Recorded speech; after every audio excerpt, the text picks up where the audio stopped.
हे भक्त वत्सल ईश, तुमको बार बार प्रणाम है। सब मंगल कीजिए, भोलेनाथ तुम्हारा नाम है। बोले भोले बाबा की जय हो, शिव शंकर की जय हो।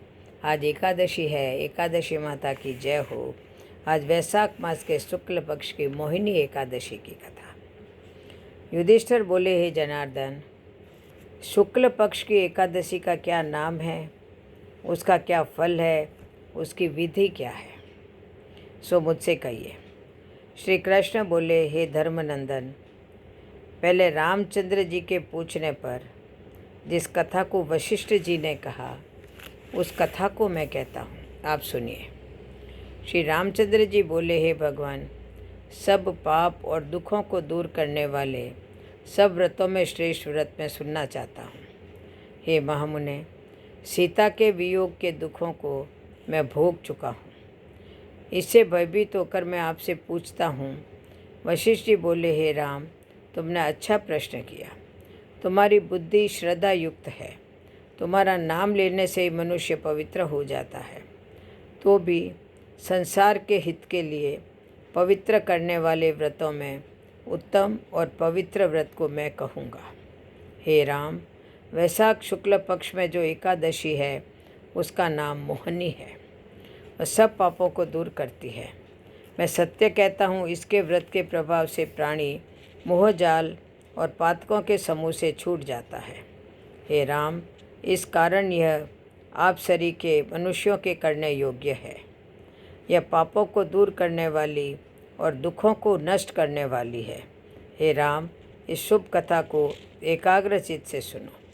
सरस्वती के तट पर भद्रावती नाम की सुंदरपुरी है। वहाँ द्युतिमान नाम का राजा राज्य करता था। वह धैर्यवान सत्यवादी राजा चंद्रवंश में पैदा हुआ था।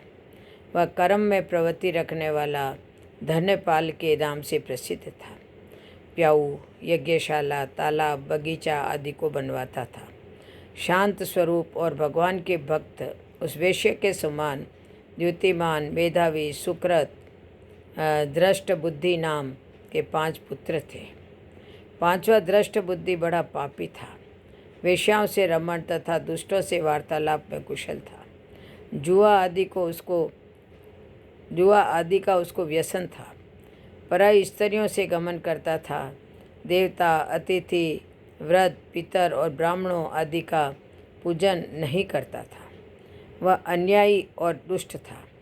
पिता के धन को नष्ट करता था। अभक्ष्य वस्तुओं को खाता था। वह पापी सदा मदिरा पीता था। उसके पिता ने उसको वेश्या के गले में बाहें डालकर घूमते हुए देखा तो उसे घर से निकाल दिया और बांधवों ने भी उसको अलग कर दिया। उसने अपने शरीर के आभूषण भी नष्ट कर दिए। धन के नष्ट होने से वेश्याओं ने भी निंदा करके उसको त्याग दिया। वस्त्रहीन और भूख से व्याकुल होकर वह चिंता करने लगा कि मैं क्या करूं और कहाँ जाऊं और किस उपाय से प्राण बचे। फिर उसी नगर में वह चोरी करने लगा। राजा के सिपाही उसको पकड़ लेते थे, किंतु पिता के भय से छोड़ देते थे। वह कई बार पकड़ा गया और छोड़ दिया गया। फिर वह दुराचारी दृष्ट बुद्धि मजबूत बेड़ियों से बांधा गया। कोड़ों की मार लगाकर उसको कई बार पीड़ित किया और उससे कहा कि हे मंदबुद्धे, तू मेरे देश में मत रह। ऐसा कहकर राजा ने उसकी बेड़ी कटवा दी। वह राजा के डर से निर्जन वन में चला गया। वहाँ भूख प्यास से पीड़ित होकर इधर उधर घूमने लगा। फिर सिंह की तरह मृग, शुकर और चीतों को मारने लगा। हाथ में धनुष बाण और पीठ में तरकस बांधकर मांसाहार करता हुआ वन में रहने लगा।